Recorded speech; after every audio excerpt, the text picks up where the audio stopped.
Bismillahirrahmanirrahim. Assalamualaikum warahmatullahi wabarakatuh.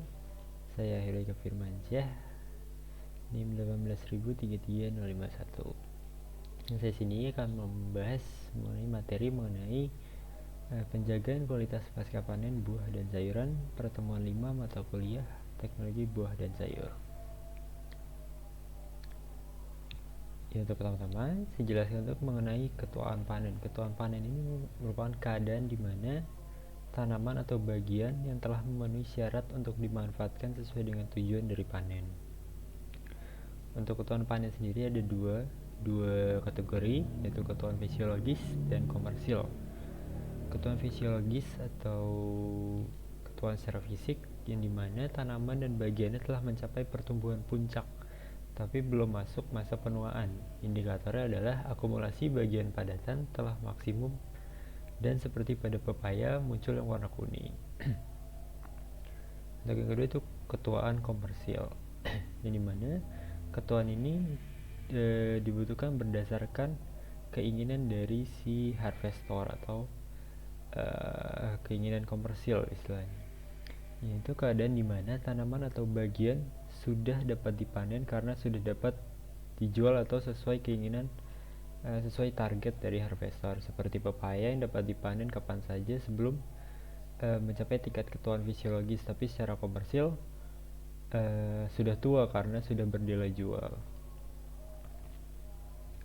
Ini umur petik. Tujuan memanen produk pada umur petik yang tepat itu ada 3. Yang pertama itu untuk mendapatkan kualitas yang diinginkan, yang kedua untuk mencegah proses yang tidak diinginkan, dan yang ketiga itu untuk mendapatkan umur simpan yang maksimum. Indeks ketuaan itu merupakan suatu indikator atau ukuran yang digunakan untuk menentukan waktu panen. Ada beberapa macam indeks ketuaan yang dapat digunakan untuk menentukan waktu panen, dan beberapa jenis hortikultura akan lebih baik bila digunakan lebih dari satu macam indeks ketuaan agar didapatkan hasil yang lebih akurat. Indeks ketuaan yang biasa digunakan sini ada 4, yaitu bersifat objektif dan subjektif. Subjektif itu S dan objektif itu O, ditandai dengan O, atau dapat digolongkan dalam metode destruktif dan non destruktif. Maksudnya destruktif itu berarti metode pengecekan dengan cara memerlukan penghancuran pada bahan tersebut, buah atau sayuran, dengan dilambangi dengan D, dan non destruktif dilambangi dengan N. Indeks ketuaan itu bisa dilihat secara visual, fisik, kimia, fisiologis, dan perhitungan. Untuk secara visualnya bersifat subjektif dan non destruktif, tergantung atau istilahnya terbatas pada alat indera dari manusia.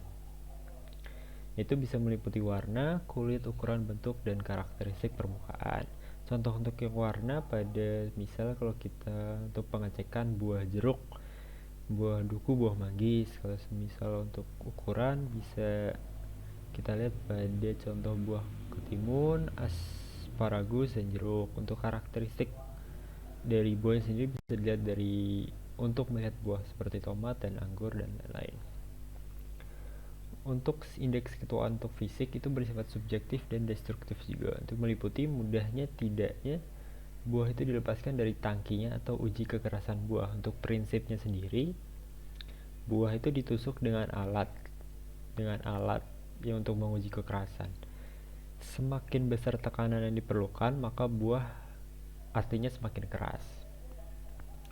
Untuk indeks ketuaan kimia itu bersifat objektif dan destruktif, yang dimana membutuhkan alat dan hasilnya angka atau akurat, yaitu objektif, dan destruktif perlu dilakukannya penghancuran atau perusakan pada bahan tersebut. Itu meliputi kandungan zat padat terlarut, kandungan asam, kandungan pati, dan kandungan gula.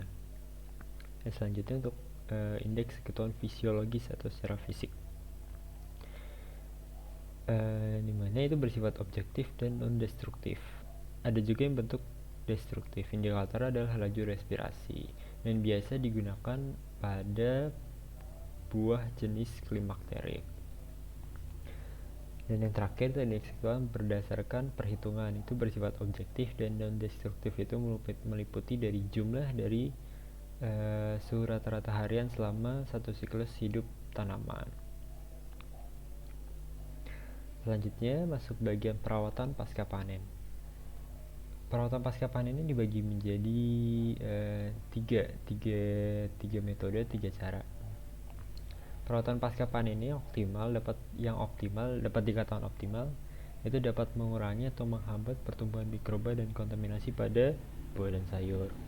Untuk perawatan yang pertama atau metode yang pertama itu secara physical treatment. Yang kedua itu chemical treatment atau menggunakan bahan kimia, dan yang ketiga itu gaseous treatment atau menggunakan senyawa gas. Yang pertama physical treatment. Ini ada heat treatment. Perlakuan panas pada buah dan sayuran pasca panen dapat mengontrol hama, mencegah pembusukan kapang, mempengaruhi kematangan dan mengurangi dampaknya adanya chilling injury. Dan yang kedua itu ada edible packaging. Edible packaging membantu melindungi produk dari kerusakan mekanis seperti tekanan, goresan, serta menghambat penurunan mutu dengan mengurangi transmisi uap, air, aroma, dan lemak yang berada dalam bahan. Untuk edible packaging sendiri itu ada dua tipe, yaitu edible coating dan edible film. Edible coating itu yang melapisi seluruh bagian dari bahan, jadi menyelimuti bahan. Sedangkan kalau edible film dia hanya berbentuk lembaran saja. Yang ketiga ada irradiation. Proses pengawetan menggunakan sinar gamma berfungsi menginaktivasi bakteri pembusuk pada buah dan sayur. Untuk metode yang kedua itu ada chemical treatment. Chemical treatment itu terdapat tiga cara. Yang pertama itu menggunakan zat antimikroba atau anti-browning, di mana fungsinya itu mencegah terjadinya browning enzimatis, kerusakan tekstur, dan mencegah pertumbuhan mikroba. Biasanya menggunakan seperti asam peroksiasetik atau PAA, larutan NaClO, H2O2, dan asam-asam organik. Ini cara prinsip kerjanya dengan dicelupkan pada larutan-larutan tersebut. Untuk yang kedua itu menggunakan sulfur dioksida, yaitu fungsinya untuk mengurangi resiko pembusukan akibat jamur. Yang ketiga ada nitrit oksidat, yaitu dengan pensinyalan proses fisiologis tanaman. Tingkat penggunaan dari nitrit oksida ini yang optimal dapat menunda fase klimakterik atau fase pematangan, memperpanjang masa penyimpanan dengan menghambat pemasakan dan penuaan, dan mengurangi produksi etilen. Dan metode yang ketiga itu menggunakan gas treatment, itu dengan pemberian ozon. Sensoris yang terkandung yang ditreatment dengan ozon biasanya unggul di dalam flavor atau di rasa manis dan penerimaan keseluruhan. Ozon merupakan teknik pengawetan makanan non thermal yang secara ilmiahnya aman. Untuk yang kedua itu ada menggunakan senyawa etilen. Efek dari etilen ini diaplikasikan secara eksogen, memicu pematangan, memperbaiki warna, kualitas pada tanaman, seperti contohnya pada buah pisang dan alpukat, kiwi, kesemak, mangga, dan jeruk. Yang ketiga itu ada 1 metil siklopropen. Itu dia mempengaruhi proses pematangan dan penuaan, termasuk perubahan pigmen, pelembutan, dan metabolisme dinding sel, aroma, dan sifat gizi. 1 metil siklopropen ini mengurangi gangguan yang berkaitan dengan senesen dan etilena. Senesen itu istilahnya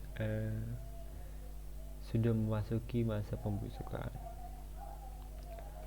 Selanjutnya menggunakan control atmosphere storage. Penyimpanan CO2 di atmosfer mengacu pada kadar CO2 dan O2 dalam kedap gas yang ketat pada suhu optimal. Konsentrasi optimum tergantung pada produk spesifik dan tujuan kondisi penyimpanan dari kontrol atmosfer ini. Ini terjadi untuk perubahan biokimia dan fisiologis, pengurangan kepekaan terhadap etilena pada tingkat O2 kurang dari 8% dan tingkat CO2 lebih dari 1%, pengentasan gangguan fisiologis tertentu. Yang terakhir itu ada modified atmosphere packaging. Umumnya melibatkan kemasan produk yang utuh, menyeimbangkan komposisi O2 dan CO2, memiliki fungsi dari berat produk dan tingkat respirasi. MAP ini atau Modified Atmosphere Packaging ini aktif juga untuk mencakup teknologi penyerapan zat seperti O2, etilen, kelembaban, CO2 flavor, dan melepas zat seperti CO2, agen antimikroba, antioksidan, dan flavor.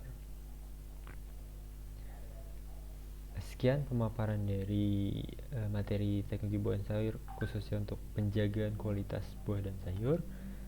Saya Heroiko Firmansyah, kurang lebih mohon maaf. Wassalamualaikum warahmatullahi wabarakatuh.